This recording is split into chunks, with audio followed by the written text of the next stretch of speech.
Tercer y último bloque de Desafío Empresario.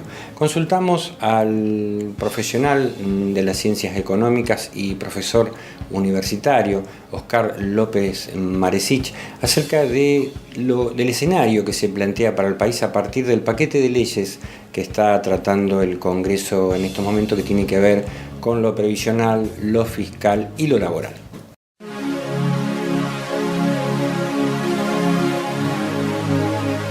Las pymes tienen problemas estructurales de hace bastante tiempo, producto de una falta de políticas de largo plazo, ya cualquiera sea el color político.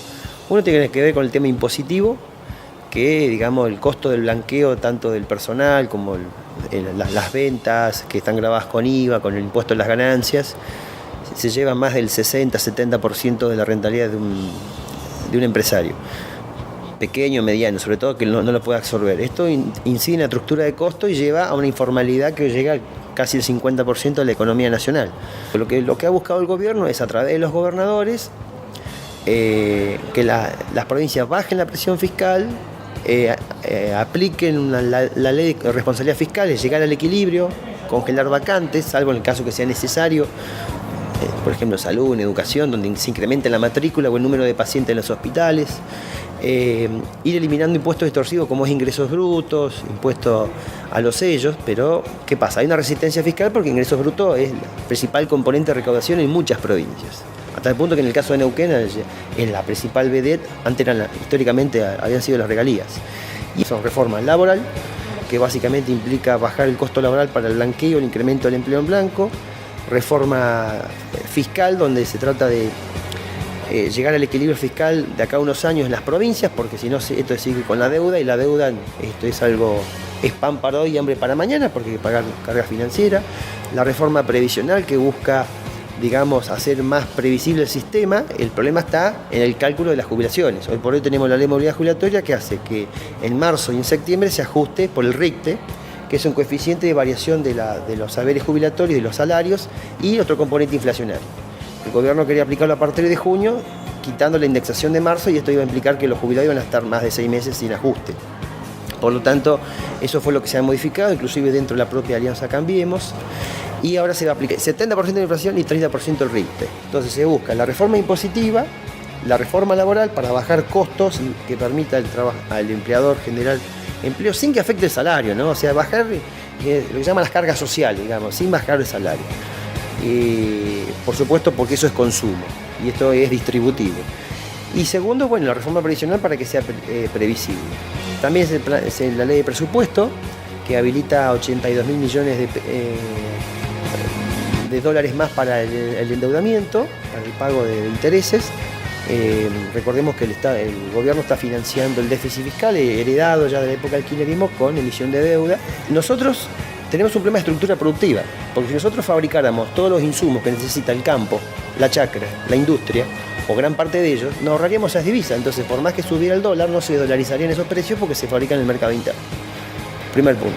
Segundo, tenemos una economía dolarizada de la época Martínez de Oz, donde el aumento del tipo de cambio y el aumento del dólar hace que los productos importados automáticamente pasen a valer más caro en precios, en valores de pesos, y los productos exportables también.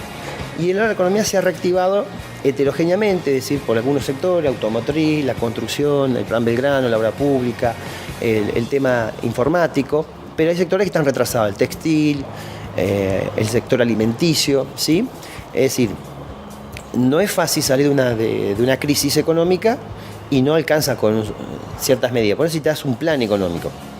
Y el plan económico contiene la cuestión monetaria, fiscal, cambiaria, la productividad, el acceso al crédito de las pymes. Hay una situación de contexto estructural del sector frutícola que es de raíz, de hace muchos años. Y que por más que yo le haga un diferimiento de IVA, como cuando hay una inundación, una sequía, una mala cosecha, no alcanza, son paliativos. Entonces por eso se necesita políticas de largo plazo, pero lamentablemente siempre pensamos en la coyuntura, si podemos pagar los sueldos, si podemos llegar a fin de mes, y las cuestiones estructurales son las que en definitiva generarían las bases no solamente para el crecimiento, que es aumentar el tamaño de la torta, sino para el desarrollo, o sea, que esa torta llegue a la gente, ¿no? Yo creo que hay que llegar a un punto intermedio, o sea, yo lo que creo que lo que hay que tratar es no afectar el costo salarial, ¿sí? Es decir, mantener el salario, porque el salario es consumo, es empleo, es distribución de ingresos, es inclusión. Y sí bajar el costo tributario o previsional que tiene que pagar el empresario sobre eso. Porque vos, si comparás, si vos tenés un empleado de, suponete, 10.000 pesos de sueldo bruto, ¿sí? Que ahora se quiere poner eso, se quiere poner de acá al 2022, que los salarios a partir de 10.000, 12.000 pesos no paguen aporte, y se eliminó el tope de los aportes. Antes era al revés. Antes existía un tope a partir de ciertas remuneraciones, hasta 60.000, 70.000 pesos pagaban aportes y los sueldos más altos no pagaban aportes. El gobierno hizo al revés. Puso un piso, o sea, los que menos tienen, si tengo 10 empleados con 10.000 pesos de sueldo, 100.000 pesos, no tengo que pagar aporte. Entonces me permite blanquear a empleados de menor ingreso. Y los empleados de mayor ingreso, que tienen mayor capacidad contributiva, empiezan a pagar aportes previsionales. Y el gobierno invirtió la ecuación. Yo la veo en un sentido progresista, es decir, antes pagaban los que menos tenían, pero había un tope para los que más tenían. Es decir, vos más de 60.000, 70.000 pesos no pagabas aportes previsionales. No me acuerdo bien las cifras, era 60, 70. Quiere decir que pagaba el que menos tenía y no pagaba el que más tenía. Ahora al revés, tenés un piso, un mínimo exento previsional, como existe el mínimo no imponible en el impuesto a la ganancia, donde de los sueldos de 10.000 pesos para abajo no pagan, el empresario no tiene que pagar aporte y no se le retiene aportes al empleado, así tiene más sueldo de bolsillo y eso va al consumo. El que menos tiene lo vuelca al consumo, que va a ahorrar con 10.000 pesos en una economía donde los precios se han disparado desde hace mucho tiempo, históricamente. Y además el que más tiene empezaría a pagar.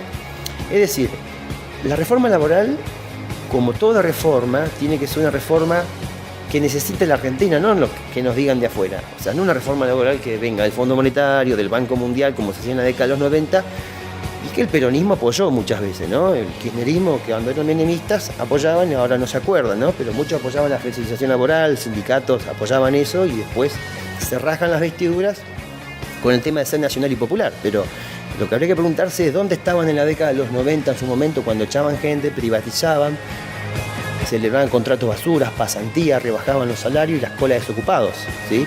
Se vienen a preocupar por una reforma laboral diciendo que es de los 90, esos mismos que participaron en la década de los 90. Entonces, hay que hacerse cargo, muchachos, ¿sí? De los últimos 34 años, 24 ha gobernado el Partido Justicialista. Este gobierno lleva 2 años, ni siquiera es un gobierno que podemos decir radical porque gobierna el PRO o no apoyo el radicalismo. Entonces, las reformas tienen que ser en un sentido progresista, que no perjudique a los que menos tienen, ni a los jubilados, ni a los trabajadores, pero también que al empresario le dé un respiro. Porque si nosotros no generamos en pequeñas y medianas empresas que puedan blanquear personal, que puedan incluir socialmente a sus trabajadores, no tenemos mucho futuro. O sea, el 99% de las empresas del país son pequeñas y medianas, de los cuales la mayoría son emprendimientos familiares. Madre, padre, esposa, hijos. Entonces, ahí es donde hay que apuntar, porque siempre se lo usa como cuestión de batalla, ¿sí? De caballito de batalla en las campañas políticas.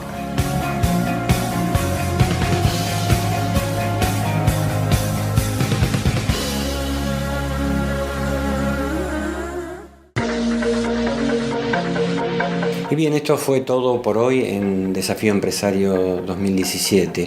Como siempre pueden compartir nuestros contenidos a través de las distintas redes sociales. Aprovechar a agradecer tanto a Canal 10 como a los auspiciantes y al público por el acompañamiento durante el año 2017 y seguramente nos estaremos viendo en el próximo ciclo. Hasta entonces.